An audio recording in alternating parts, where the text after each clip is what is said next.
darles la bienvenida, amigos míos, a los monumentos de la profecía. Creemos que este va a ser un estudio bíblico espectacular, porque vamos a tomar los puntos sobresalientes de la profecía de la Biblia y los vamos a desglosar juntos. Es algo que he estado haciendo durante 30 años y no me canso de ver lo milagroso de la palabra de Dios y compartirlo con los demás. Veo que cambia la vida de las personas. Ahora quiero darles un examencito. ¿Reconoce alguno de estos lugares? El de la izquierda, ¿cómo se llama? ¿Y dónde está ubicada el Eiffel Tower? En París, en Francia. ¿Y el de la derecha? Inició en Francia. Y ahora está en la ciudad de Nueva York, ¿verdad? Estos son monumentos reconocidos en el mundo entero. ¿Y qué me dicen de los siguientes dos? ¿Reconoce el edificio blanco? Tenemos el Taj Mahal. ¿Y dónde está ubicado? En la India. Y a su lado tenemos las grandes pirámides. ¿De dónde? De Egipto. Estos son monumentos que conocemos en el mundo entero y nos ayuda a identificar lugares, ubicaciones y momentos en la historia cuando fueron creados. Hay un número de monumentos en la Biblia que también nos dan algunos vislumbres de dónde estamos en el continuo bíblico de la historia. Y es en eso en que se basa la lección de esta noche. Hubo un sueño que se le dio a un rey de la antigüedad, se llama Nabucodonosor, y la lección se titula El sueño de las edades. Hay varios momentos en la historia cuando Dios le da a los monarcas un sueño como para ayudarles a comprender lo que sucede y así pueden ayudar a diseminar la información al pueblo. Así la gente no piensa que la vida es solamente una serie de accidentes sin significado. ¿Cuán falto de propósito sería la vida si no tuviera propósito? Si todo fueran solamente accidentes biológicos sin Dios, carece de significado la vida. Dios le da significado a la vida y el conocimiento de que Él está en control y las cosas no solamente se desenvuelven fuera de control. Eso nos ayuda a ver que hay un propósito en la vida. Hay otros momentos de la historia donde Dios le ha dado sueños a los monarcas. Tal vez recuerdan el sueño del faraón de Egipto, como para ayudarle a prepararse al ver o hacerle frente a lo que iba a suceder a ese país, y José le ayudó a interpretar el sueño a este señor. Otro dato muy interesante, Sir Isaac Newton, uno de los grandes científicos en la historia. Es padre del cálculo y su libro sobre las matemáticas llegó a ser como el libro de texto durante muchos años de la filosofía mecánica. Construyó el primer telescopio reflector y solo lo que pensamos de él es decir, bueno, estaba debajo del manzano y cuando le cayó una manzana, y eso muestra su genio de Newton. También fue astrónomo, matemático, físico. Un hombre brillante, pero lo que mucha gente no sabe es que también fue un estudiante ávido de las profecías bíblicas y él creía firmemente en la confiabilidad de la profecía bíblica. Le encantaban los números y es realmente un genio matemático y se dio cuenta que los números en la Biblia no podían alinearse tan perfectamente a menos que hubiese una mente mayor detrás de todo. Es el padre del cálculo y eso lo reconoció al leer la Biblia. Pero no es todo. Hay otros científicos como Michael Faraday y Cristóbal Colón. Ellos quedaron fascinados con los libros de la profecía. Y el libro favorito de Isaac Newton es Daniel. ¿Y por qué? Porque hay muchas profecías del tiempo en el libro de Daniel.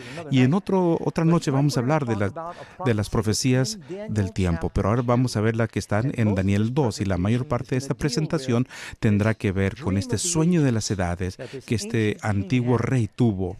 Nabucodonosor, cuyo nombre se pronuncia de diferentes maneras y también se escribe de diferentes maneras, fue rey de Babilonia.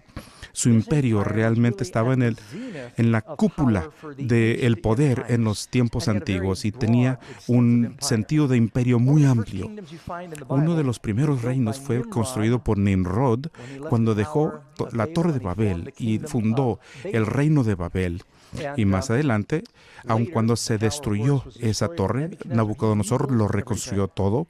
Y vamos a ver un poquito lo que abarca todo esto. Sin embargo, Al leer en Daniel 2, eso nos dice que el rey se durmió una noche y quedó preocupado con el futuro. Había conquistado a todos los diferentes reinos, incluyendo Egipto y Jerusalén, trayendo miles de cautivos, los amonitas y los moabitas y los del reino de Tiro y tantos otros. Él llegó a ser un rey de reyes y se preguntaba cuánto duraría. Aun cuando reinó 45 años, a mitad de camino se preguntó, la vida humana es temporal, ¿y qué va a suceder con este imperio cuando yo ya no esté? Salomón se preguntaba lo mismo. Lo construyes todo y es vanidades de vanidades. ¿Qué va a pasar cuando ya no estés? Él se acostó preocupado por el futuro y Dios le dio un sueño maravilloso, sumamente vívido. Y todos tenemos sueños, algunos extraños, sin significado. Antes yo esquiaba y salíamos a esquiar varias veces a la semana y en la noche yo soñaba y decía, bueno, yo estaba esquiando y decía, este no es un sueño sobrenatural, pero como dice mi esposa, me gusta jugar el racquetball y es un juego muy rápido porque uno siempre está dando tiros. Y una vez por la noche, de repente, yo quería hacer un tiro y ella me dice, bueno, ¿qué te pasó?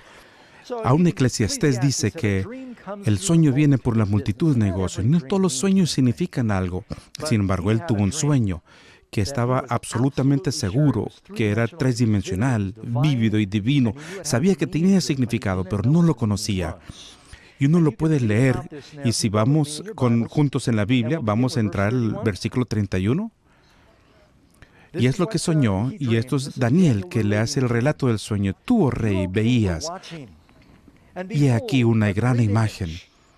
Esta imagen, que era muy grande y cuya gloria era muy sublime, estaba de pie delante de ti y su aspecto era terrible. Aquí tenemos una gran, espléndida imagen y ahora manténganse en mente que una imagen en la Biblia se les dijeron que no adoraran a las imágenes y había muchas en Babilonia.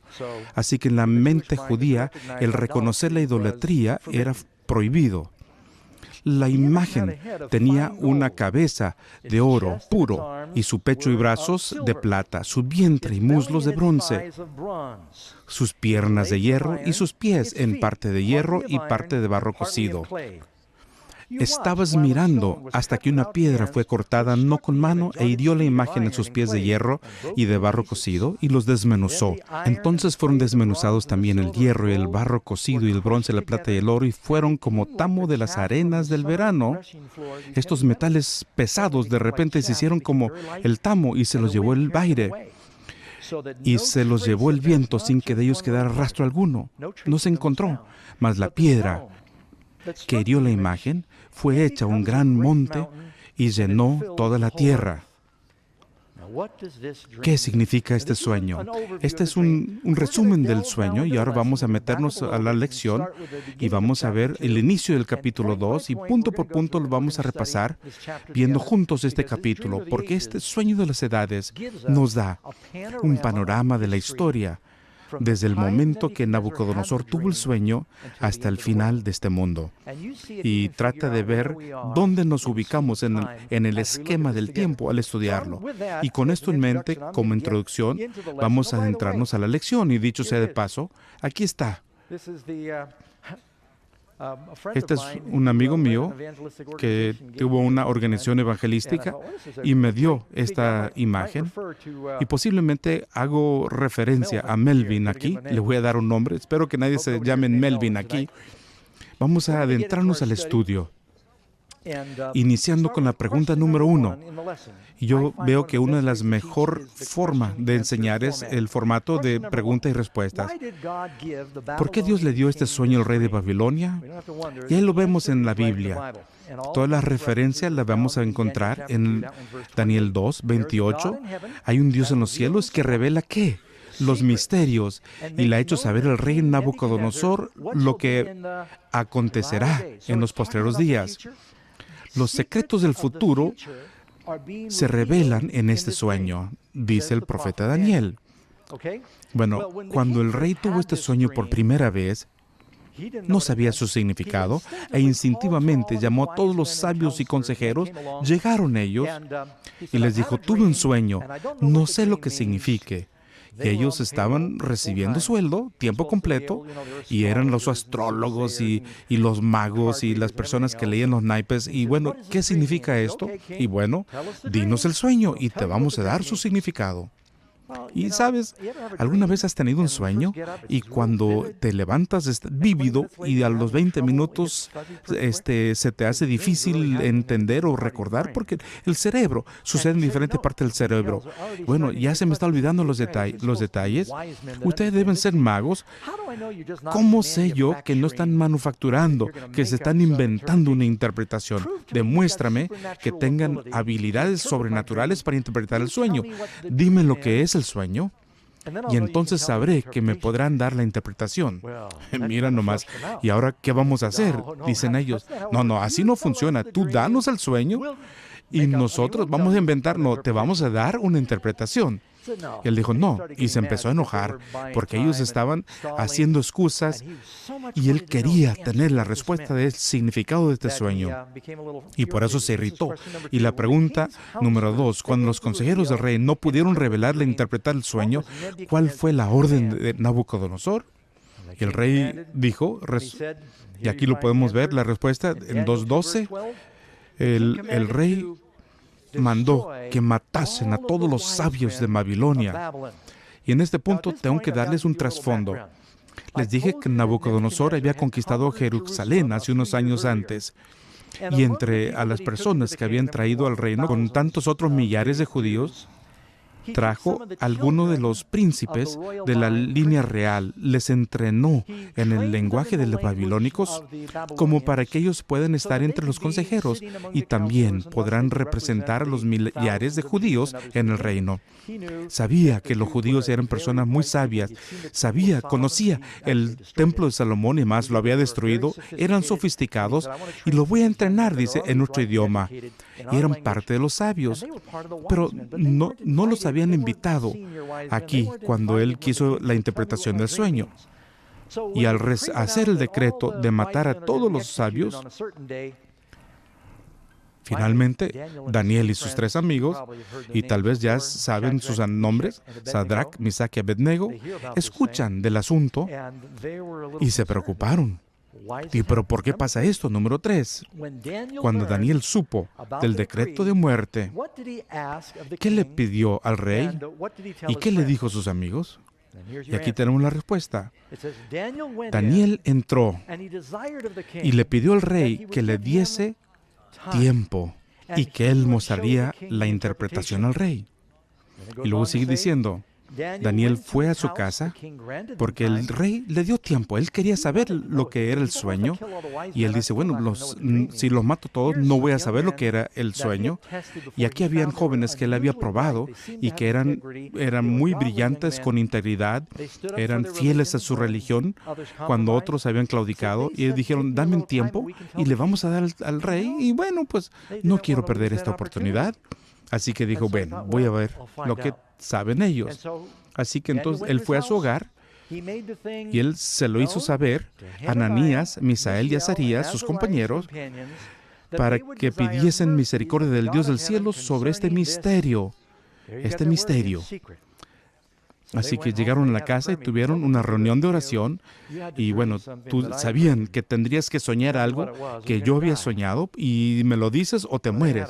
Así que tuvieron mucha oración. Cuando el Señor reveló el sueño de Daniel, ¿a quién rindió alabanza y crédito? Él pudo haber dicho, mira, yo tengo las habilidades sobrenaturales, necesito un aumento de sueldo. Quiero que me promuevan. Él no lo dijo. Él dijo, yo te agradezco, oh Dios de mis padres. Y luego le dijo a Nabucodonosor, hay un Dios en el cielo que revela los secretos. Y ahí está nuevamente esa palabra. Hay un secreto que se revela del futuro. Ahora sí nos vamos a adentrar al sueño. Imagínate, cuando Daniel viene ante el rey, empieza a decirle al rey lo que él vio en su sueño. Imagínate a Nabucodonosor ahí sentado en su trono, con boca abierta, fascinado por lo que estaba escuchando. ¿Y cuáles son los 2 objetos que dijo Daniel que el rey había visto en el sueño? Él dice, tú, oh rey, veías, y aquí una gran imagen. Anteriormente en Daniel, habla acerca de una imagen como un león y como un leopardo y como un oso, y nos habla acerca de estas imágenes como los animales.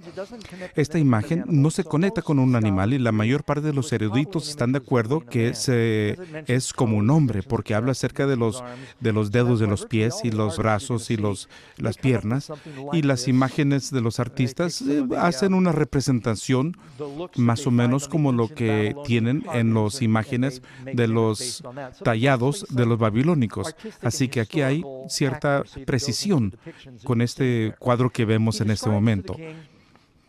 Y aquí vemos una gran imagen. Y luego lo segundo, además de la imagen, viste que había una piedra. Así que tenemos dos cosas principales que son raras en este sueño. Uno es una piedra y otro es una estatua. Uno representa el reino de Dios.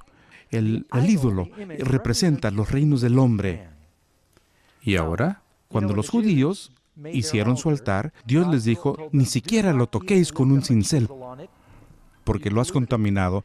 Toma piedras y construye mi altar de 12 piedras ásperas. Ellos no querían que la gente se metiera con los idolatrías. Los 10 mandamientos, el centro del reino de Dios, es decir, tenemos todo lo que es santo, la montaña, la ciudad, el templo, el arca, todo lo santo de los santos. Lo único que estaba dentro del arca eran las tablas de piedras escritas por los dedos de Dios. En la mente judía, esta piedra que destruía la imagen era el reino de Dios. Así que tenemos estos dos elementos opuestos en el sueño. Así que vamos a descifrar lo que viene aquí. Daniel les cuenta el sueño. Y ahora Daniel le empieza a contar el significado. Después de contarle acerca del sueño, le dice, mira, imagínate que el rey está diciendo, sí, eso es exactamente lo que vi. Claro, eso lo soñé. ¿Cómo lo supiste? Y ahora está emocionado el rey. Así que cuando Daniel se dispone a contar el significado del rey, ¿será que el rey va a dudar de la certeza de sus significados? No. Si yo tengo un sueño vívido y tú me dices exactamente lo que yo soñé, y después me dices, te voy a dar su interpretación, yo te voy a escuchar. El monarca está totalmente conectado. Número 6, ¿qué representa la cabeza de oro? Daniel le dijo al rey, tú eres la cabeza de oro. El reino, la visión de todos los imperios del mundo va a iniciar con este imperio prominente de Babilonia y va a llegar hasta el final de los tiempos. Y se van a dar cuenta que ahí estamos ahora y empieza con la cabeza de oro. Y posiblemente hizo que Nabucodonosor se sintiera bastante bien cuando lo dijo, eres esa cabeza de oro. Y bueno, si tú te quieres llevar bien con el rey, tú le vas a decir, no le cuentes nada más, eres la cabeza de oro, ¿verdad? Eres el principal de todos. ¿Y por qué le dijo que Nabucodonosor iba a ser la cabeza de oro? Es porque este sueño desarrolla todos los imperios de este mundo que iba a impactar al pueblo de Dios en las Escrituras desde el tiempo de Daniel hasta el final de los tiempos. Durante el tiempo de Daniel, el pueblo de Dios había sido conquistado y estaban desparramados por todo el mundo. Los reinos que se mencionan al estudiar esta noche no se representan todos los reinos del mundo. No vas a encontrar ninguna referencia. A inicio de año estuve en China. He estado allí varias veces. Pero pudimos llevar a cabo una campaña evangelística pública en una ciudad de 6 millones de personas. Fue maravilloso porque esto fue algo televisado. Tuvieron un gran imperio, aún en los tiempos de Nabucodonosor. Y si saben la historia, había grandes imperios entre los mayas, también entre los incas en Sudamérica y también en el sudeste de Asia. Había tantos diferentes imperios, pero los reinos que fueron mencionados en este sueño son los que hicieron un impacto directo sobre el pueblo judío al inicio de el sueño y también para las demás personas al final del sueño. Esto está delineando la historia del mundo. A Babilonia se le llama la cabeza de oro porque era un imperio dorado. Es algo fascinante. Tengo algunos datos aquí que provienen del historiador antiguo Heródoto, que habla acerca de Babilonia. Es decir, algunos de sus arqueólogos dicen que es tan fenomenal que ni siquiera pueden creer su veracidad. Pero el historiador griego de 450 a.C., Heródoto, nos dice que las paredes que rodeaban la ciudad tenían unos 90 kilómetros. ¿Te imaginas? Había suficiente espacio ahí en esa explanada. Los muros tenían aproximadamente 91 metros de altura y un espesor de 24 metros abajo y 7.5 metros arriba, en las cuales podían pasar 2 carretas tiradas por 4 caballos como una autopista. Y esto es durante los 45 años del reinado de Nabucodonosor, que fue cuando en su pleno esplendor, una ciudad cuadrada con aproximadamente unos 24 kilómetros por cada lado, con muros de ladrillo cubiertos con ladrillos vidriados de color azul y oro. Y detrás del muro principal había otro muro de unos 23 metros de espesor. El río Éufrates corría por debajo de los muros, irrigando la ciudad entera. Había más agua en el río en aquel tiempo porque ahora lo está utilizando Turquía y otros países en el norte. El Éufrates antes tenía mucho más agua que ahora. Y tenía también una trinchera profunda llena de agua alrededor de las paredes. Los jardines colgantes de Babilonia, una de las 7 maravillas del mundo antiguo que podemos ver en la pantalla. Nabucodonosor se casó con la hija del rey de los Medos y ella quedó decepcionada porque el imperio Medo en el norte tenía montañas. Pero Babilonia es una tremenda planicie, así que ella sentía nostalgia por su hogar y él le dijo: no te preocupes, querida, te voy a construir una montaña y la voy a poblar de árboles. Entonces él construyó unos jardines en terrazas y como tenían que regarlos, crearon algunas máquinas para poder tomar y levantar el agua y caían en cascada como para irrigar esos jardines. Estos fueron hechos por los hombres. Sin embargo, ellos construyeron bombas para el agua aún en aquellas épocas. Tenían toneladas de oro en todas partes. Tenían una mesa de oro que pesaba toneladas y tenían estatuas de oro. Y realmente fue un reinado de oro. Y tal vez debiéramos leer un poquito acerca de lo que nos dice, acerca del tamaño de Babilonia y las maravillas que había en este lugar. Sin embargo, este era un reino dorado. Y si uno lee en Daniel 4, Nabucodonosor en realidad era tan orgulloso del imperio que él caminaba por sus balcones y decía: ¿acaso este no es el gran reinado que yo había construido para mí mismo? Y él era la cabeza de oro. Una de las cosas interesantes que escuchamos y que estudiamos en este momento, estudiamos Babilonia antigua. ¿Y sabe lo que es?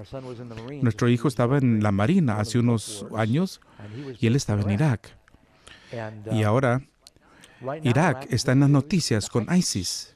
Y cuando uno lee en la Biblia acerca de Jonás y Esther y Daniel y Ezra y Ezequiel y Nehemías, cada uno de ellos entraban y salían del mismo territorio que está en los encabezados en estos días. Los guerreros ISIS, depende de cuál elemento estás hablando, luchan ahora para construir, para restaurar un imperio califato, porque se han inspirado por lo que Nabucodonosor una vez tuvo en esa región de antigua Persia. Les gustaría tener su propio imperio, porque los países islámicos están divididos. Y miras un mapa, es el mismo territorio. Algunos podrían o no saber que Saddam Hussein era su gran ambición también, que él pudiese restaurar la gloria antigua desde los días de Nabucodonosor, cuando eran un imperio mundial. Y aquí había una foto donde había un póster de Saddam y él dice que es la reencarnación de Nabucodonosor. El Nabucodonosor que decimos o que hablamos esta noche es el Nabucodonosor II, pero como nadie conoce el primero, pues no lo vamos a mencionar. Él es el primero y él es el único. Este es el ejemplar de una moneda acuñada por Saddam Hussein con su rostro enfrente y una visión de Nabucodonosor en la parte de atrás. ¿Y por qué crees que invadió a Kuwait? Él quiso expandirse para poder dominar todo el petróleo y ser el líder del mundo islámico y poder restaurar la gloria antigua. Hay una profecía judía que dice que Babilonia jamás sería restaurada.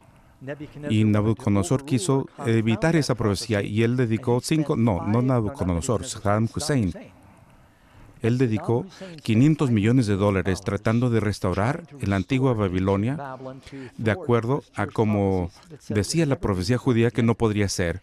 Y en medio de este primer intento, vemos algunos de los trabajadores aquí, la guerra del Golfo. Y eso detuvo el proceso, se le gastaron todos los recursos y estaba a punto de empezar la reconstrucción cuando se desató la Segunda Guerra del Golfo y finalmente fue arrestado y tuvo un final desafortunado. Aquí está la profecía que encontramos en el libro de Isaías. Habla acerca de lo que sucedería a la antigua Babilonia después de Nabucodonosor. Dice, y Babilonia, y esto es Isaías 13, 19 al 21, y Babilonia, hermosura de reinos, de los ornamentos, de la grandeza de los caldeos, será como cuando Sodoma y Gomorra las trastornó Dios.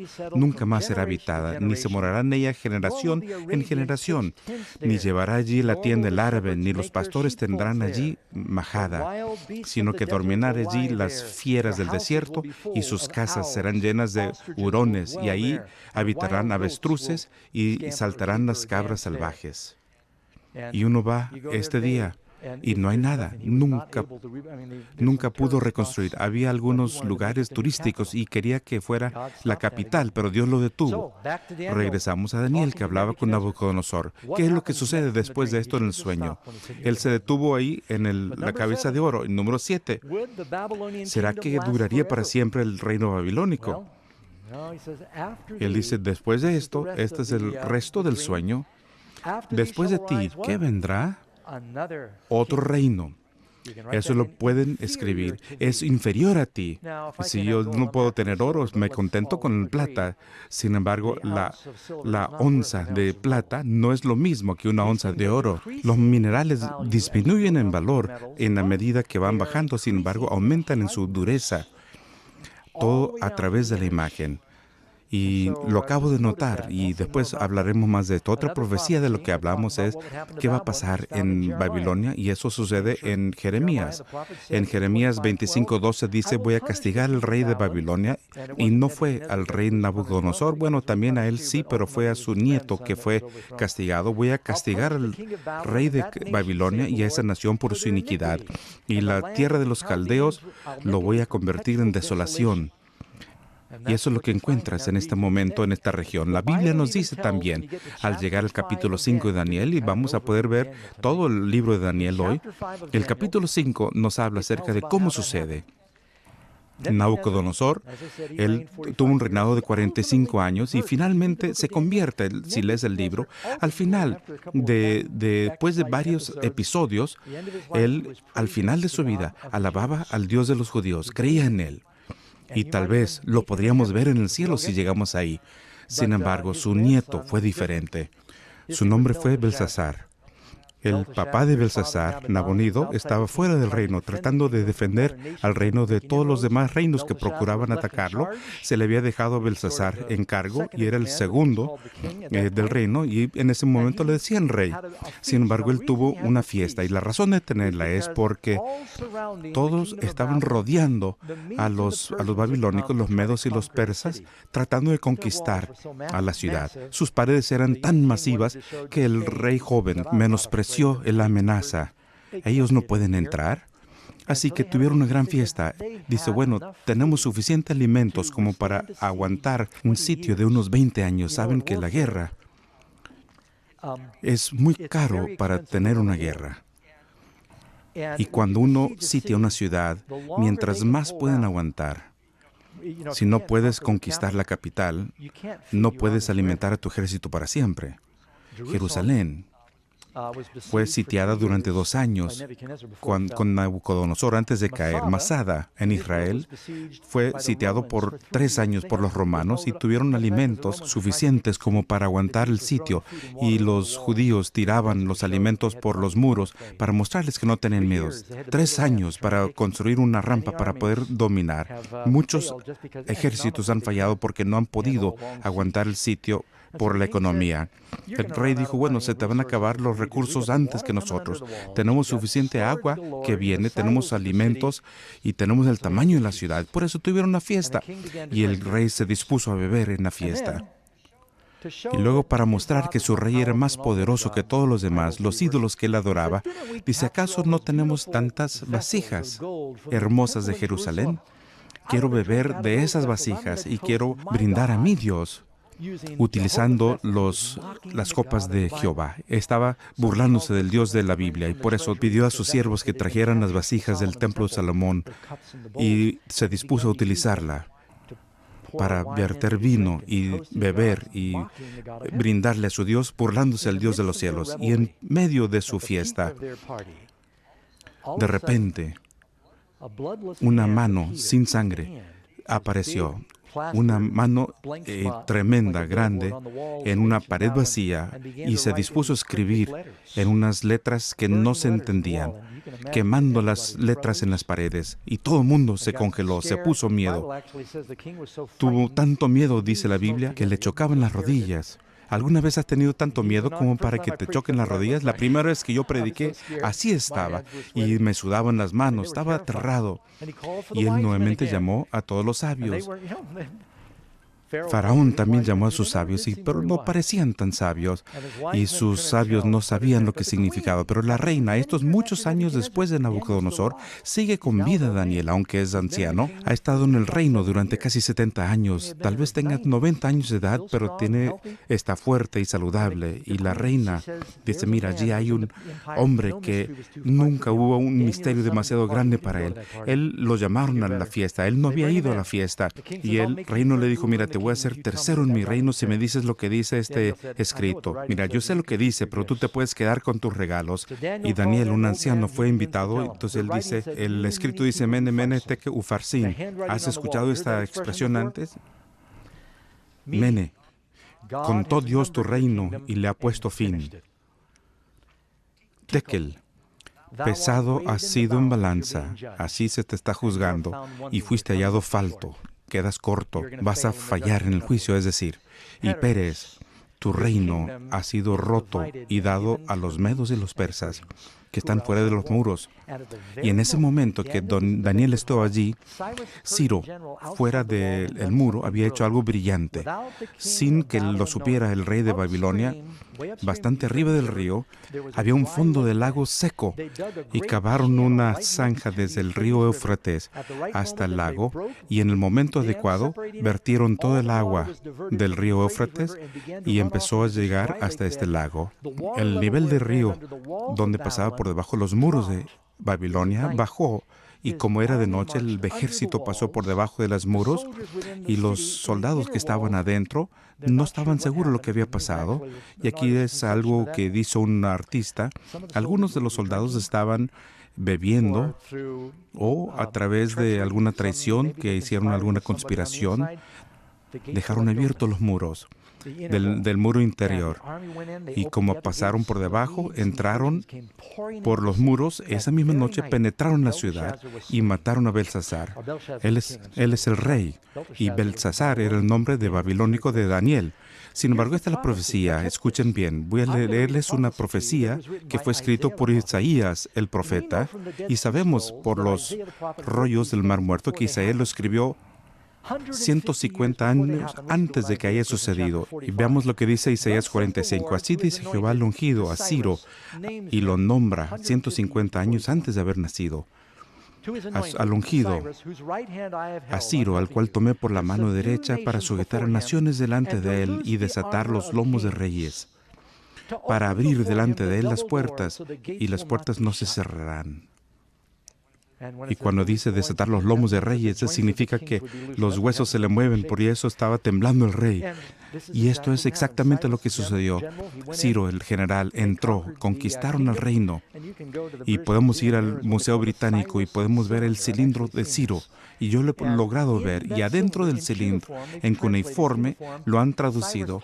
Ahí Ciro habla acerca de la conquista de Babilonia, y yo creo que también se menciona a Jerusalén, porque luego suelta a los judíos para que regresen a su tierra.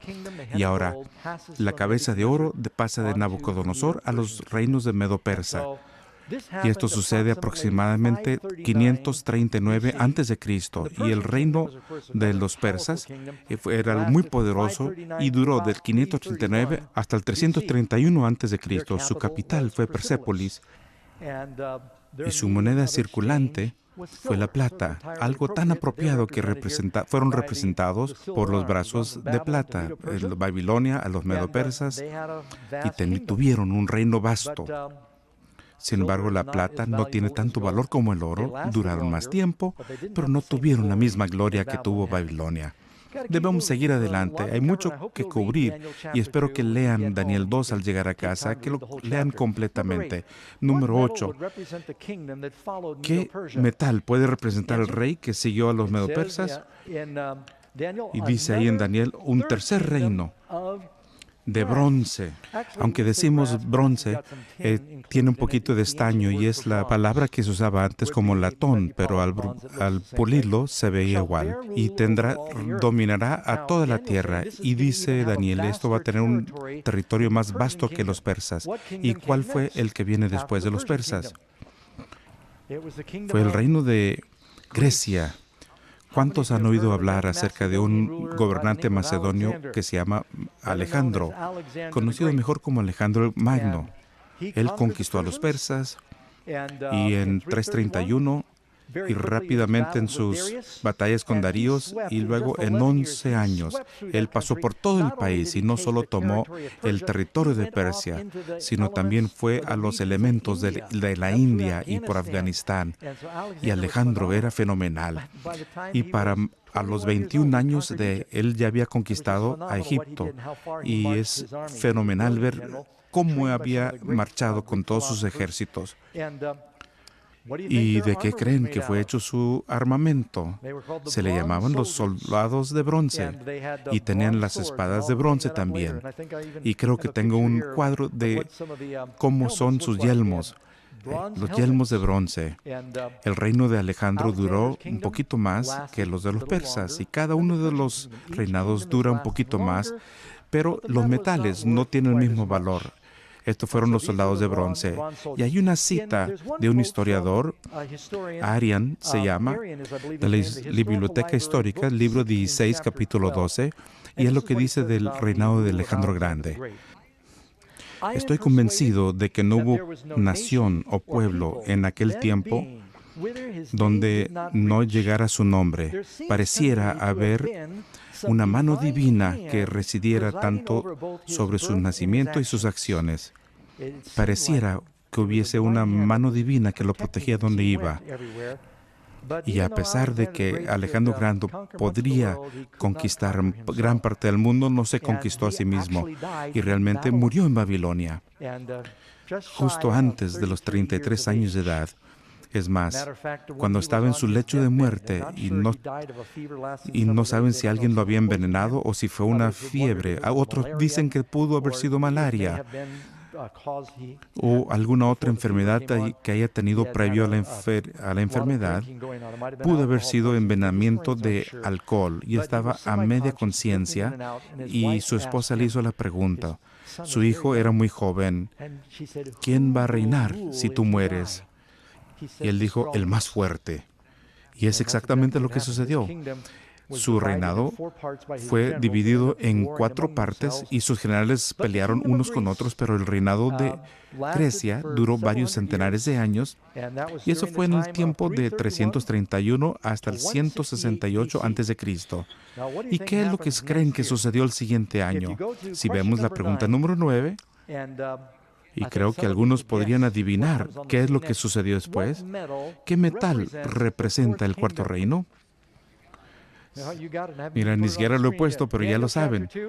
Daniel 2:40, y el cuarto reino será tan fuerte como el hierro. Así como el hierro puede dominar los demás metales, y era el más fuerte de aquel tiempo, no tenían el acero que tenemos hoy día. Pero uno puede tomar una espada romana hecha de hierro y con esa podías romper una espada de bronce de los griegos. ¿Y se acuerdan cuando David agarró a Goliat, le tomó la espada de Goliat y cuando finalmente él fue a la batalla, él pidió la espada de Goliat? Los filisteos sabían cómo trabajar el hierro y David quería pelear con la espada de Goliat porque era de hierro. podía romper las espadas de tantos otros enemigos. Sin embargo, fue el tiempo de la monarquía de hierro de Roma que nació Jesús.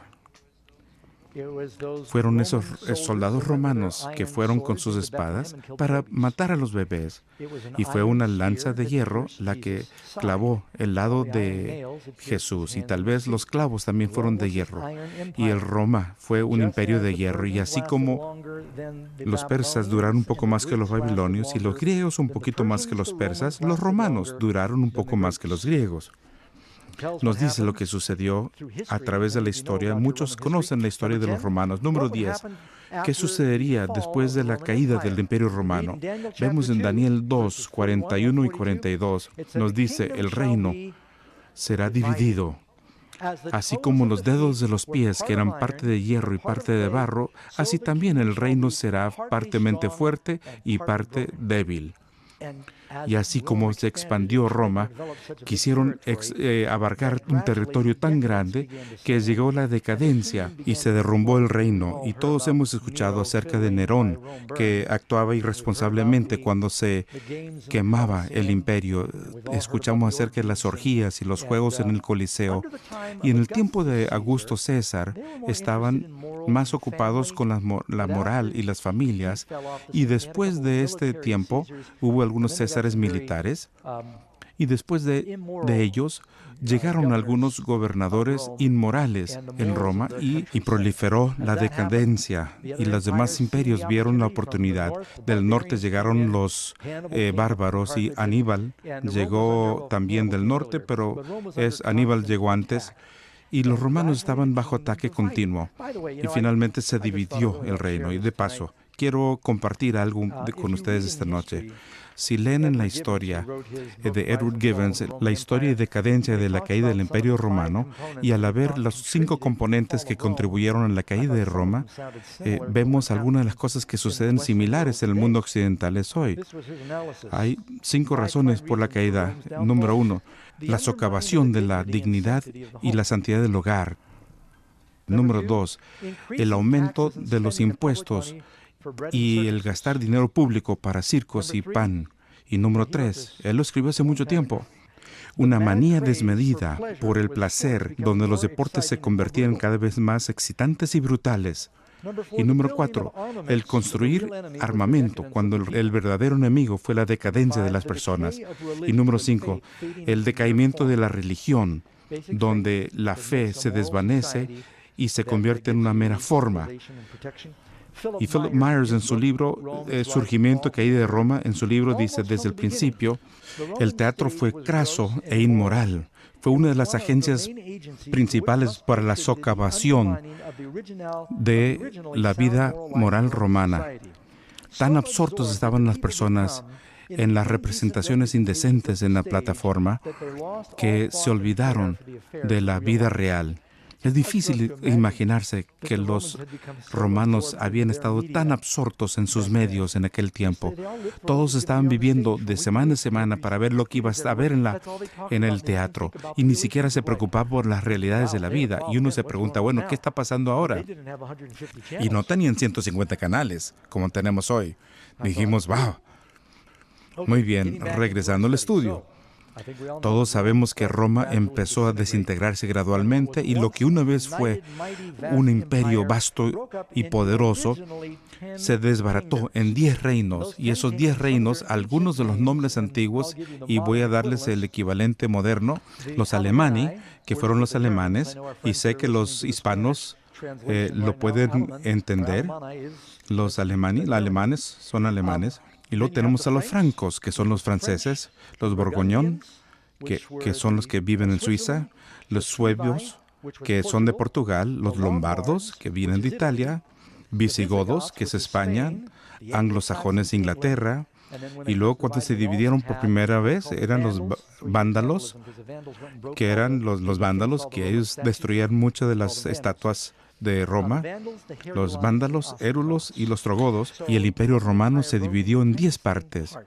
Y después de eso se ha dividido en más partes. Y esto ya nos hace llegar al final de esta imagen. Hemos llegado hasta los pies. Y que es no solo de hierro, sino de hierro y qué, y barro. ¿Y de qué fue hecho el hombre en el principio? ¿De barro? Es interesante. Uno de los edificios de concreto más antiguos está en Roma y es el Panteón.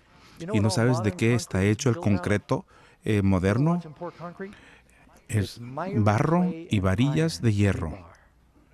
¿Y sabes cuál es el material principal para la construcción hoy? Es concreto. Debieras ir a China. Hay tanto polvo del concreto por allá. Y ahí tienen muchas grúas. Y eso le llaman las aves nacionales en China. Nunca he visto tanta construcción como en China, pero estamos viviendo en el tiempo del concreto. Número 11. ¿Estos reinos lograrán unirse otra vez? La respuesta dice, se mezclarán por medio de las alianzas humanas, pero no se unirán uno con el otro, como el hierro no se mezcla con el barro.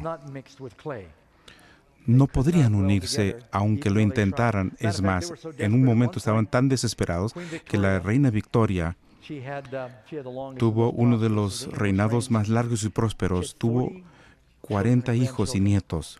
Y al final de su reinado estaba relacionado con cada uno de los líderes de Europa a través del matrimonio. Trataron de volver a forjar y reconstruir esa confederación que tuvo Roma por medio del matrimonio, pero no duró. Es más, vean la historia. Tenemos desde Luis XIV hasta Carlomagno y Napoleón y Kaiser Wilhelm y Adolfo Hitler, todos tratando de... ¿Sabes lo que significa Kaiser en alemán? César. El zar, Shah, ¿qué significa en ruso? César. Todos trataban de volver a conseguir el poder de los césares, pero la Biblia dice que no se podrán unir unos a otros. Y creo que Adolfo Hitler tuvo una secretaria cristiana y cuando se enteró del plan le dijo, me disculpas, mi Führer, esto no va a funcionar. ¿Y por qué no? La Biblia dice que no va a funcionar en el libro de Daniel. Bueno, vamos a cambiar la Biblia, dice él. Y no funcionó demasiado bien para él. El número 12. ¿Quién establecerá el reino final? Y estamos llegando al lugar donde entra la piedra. Daniel 2:44. ¿Qué es lo que nos dice el profeta? Y en los días de estos reinos, el Dios del cielo, no nos confundamos con los reyes, los dioses de Nabucodonosor. El Dios del cielo levantará un reino que será jamás destruido. Jesús viene pronto. Y ese es el siguiente reino. Número 13. ¿Qué hace la piedra a los otros reinos mundiales? Y dice, Daniel 2, 34 y 35, hasta que una piedra fue cortada, no con mano, e hirió la imagen de sus pies, de hierro y barro cocido, y los que desmenuzó. Así que todo esto que tiene que ver con la adoración, ¿sabían que el tema principal de la Biblia es adoración? Y la Biblia nos dice que no hagamos una imagen. Y pues, ¿cuántos de ustedes que llegaron aquí vieron la imagen y pensaron que era una fiesta de Halloween? Yo miré por la ventana del hotel y vi que estaban tomando fotografías aquí por el modelo babilónico. La Biblia no dice que no nos hagamos solamente un modelo y dice que no lo hagamos y que nos inclinemos a ellos. Y ellos adoraban ídolos. La única piedra que realmente fue cortada sin la mano humana fueron los 10 mandamientos. Dios labró esos 10 mandamientos y se los entregó a Moisés. Y luego Moisés los rompió y tuvo que volver a hacerlo. Él lo rompió, lo convirtió en pedazos. ¿Y qué pasó con la piedra? Esa piedra que golpeó a la imagen llegó a ser una montaña. Y el reino de Dios es referida como una montaña de Dios. Y Babilonia está en una planicie y la montaña de Dios está ahí, Jerusalén está allí y llenó la tierra entera. Y la Biblia dice que el conocimiento de Dios cubrirá la tierra como el agua al mar. Dice, bienaventurados los mansos, ¿por qué van a heredar la tierra? Esto no está hablando acerca de algo que pasó en el pasado. Estamos viviendo en esta época de barro y de hierro, y la siguiente cosa que va a suceder es la segunda venida de Cristo. Imagínate el rostro de Nabucodonosor cuando vea a Jesús venir, después de haber escuchado qué dijo Nabucodonosor acerca del Señor. Lo puedes leer en Daniel capítulo 2, versículo 47. Y el rey le dijo a Daniel: ciertamente el Dios, vuestro Dios, es Dios de dioses. No es solamente otro Dios, es el Dios, es lo que dice Nabucodonosor, y el Señor de los reyes, y el que revela. Y ahí está la palabra otra vez, de los misterios. Más adelante, Nabucodonosor quería adorar a Daniel y le quería dar tantos diferentes regalos, y lo quiso ser líder de todos los sabios, y fue un asunto inteligente. Pero Daniel le dijo: el sueño es certero y su interpretación también. Dios nos está dando un mapa de la historia, y es por eso que es tan popular este libro. Podemos mirar a través de toda la historia y sabemos que Daniel lo escribió antes que sucedieran. Todo lo que ha sucedido con estos imperios mundiales, que representa la cabeza de oro, Babilonia, que vino y se fue. Más valor, no duró tanto como el siguiente. Medo-Persia, la plata, ¿verdad? Cayeron ante los griegos, y todos estos ocuparon a Israel, si lo sabían. Babilonia ocuparon Israel, y también los medos y los Roma, y después de eso se dividieron. Y en el tiempo de Jesús, el reino salió a todas partes. ¿Por qué? Porque se destruyó Jerusalén. El cristianismo es espiritual ante Jesús, y luego tenemos el imperio romano. Pablo murió en Roma. El evangelio va a través de todo el mundo, y el último reino se refiere al mundo entero. Esa piedra que iba a venir se llama la roca de la eternidad, es Jesús. Lo siguiente que va a suceder en esta visión es la venida de Jesús. Estas son profecías interesantes, pero quiero ser honesto con ustedes. Nosotros no hacemos estos seminarios solamente para ser sensacionalistas y que la gente quede anonadada con el poder de la profecía. Toda la profecía es redentora, pero si conocemos todo esto y no conocemos a Jesús, no nos sirve de nada. Dice la Biblia que aún los demonios creen y tiemblan. La razón por la que Dios nos da esta profecía es para que sepamos que a Dios no lo sorprende la historia. Hay un plan para tu vida. Él no va a activar ni movilizar este plan hasta que tú le des tu corazón. Y es algo que tú tienes que hacer. Quiere que encuentres esa paz. Quiere que tengas ese descanso. ¿Lo has hallado? ¿Tienes esa paz? ¿Eres parte del reino de Dios? Si Él reina en tu corazón ahora, no te preocupes por la siguiente fase de esta visión. ¿No dices amén? Quiero que ores al respecto, y ahora que salga John, él va a cantar para nosotros y vamos a terminar con una oración. My faith has found a resting place, not in a man-made creed. I trust the ever-living one, that He for me did plead. I need no other argument, I need no other plea. It is enough that Jesus died, and that He died for me.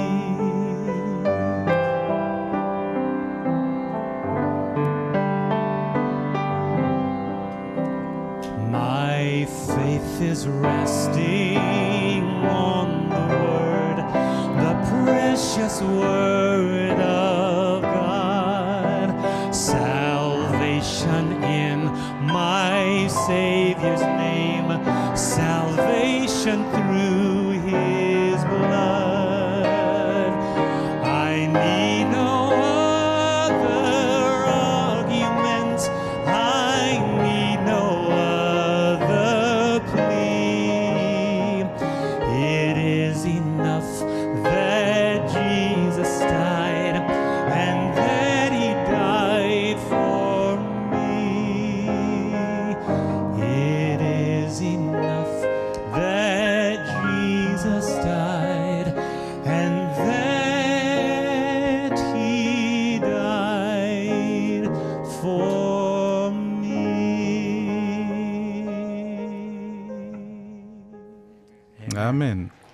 Muchas gracias, John y Kelly. Qué hermoso. Amigos, esto es el puro comienzo. Hay tanto más que van a aprender que va a transformar tu vida. Es sorprendente para mí que la gente no encuentra mayor interés en el estudio de las profecías que Dios nos ha dado para decirnos que hay un plan. Dios tiene un plan para ti. La Biblia dice que Él está en todas partes. Él es todopoderoso y nos ama tanto que quiere tener una relación personal con cada uno de nosotros. La mayoría de las profecías se entienden mejor mirando hacia atrás. Dice Jesús, cuando estas cosas sucedan, entonces creeréis. Él quiere que miremos hacia atrás y digamos, vaya, realmente Dios sabe lo que sucede. Y esta es solamente una pequeña profecía de las que vamos a compartir con ustedes. En la medida que continuemos los estudios, miraremos hacia el frente. Quiero que hagan planes de venir. Y estoy totalmente sincero. Y les digo de todo corazón, de tantas cosas que podrías estar haciendo en estas siguientes semanas, estando aquí. Esta es la que realmente puede hacer una diferencia eterna para tu vida y también mejorar tu vida el aquí y el ahora. Porque si yo lo que digo es verdad, no hay otra cosa más importante. Este mundo no durará mucho más tiempo y Jesús vendrá como yo lo creo. Y dime, si estar listo para su venida y hacer lo que Él quiere que hagamos en el intermedio, ¿qué más importante puede haber que esto? Dios tiene un plan para nosotros y creemos que o estás viendo por internet o por televisión o porque Dios te ha traído en forma divina aquí en esta noche. Quiero orar contigo. Padre Celestial, gracias por tu presencia aquí, por traernos y estar juntos para estudiar tu palabra. Bendice a cada uno y en la medida que nos unamos para buscar primero tu reino, te ruego que te reveles a ti mismo y que las palabras cobren vida y que tus ángeles estén a nuestro alrededor y todas las personas que están viendo que seamos transformados. Tú has prometido que si nos acercamos a ti, tú te acercarás a nosotros. Si buscamos, hallaremos. Honra tu promesa y te lo agradecemos. En Cristo Jesús. Amén.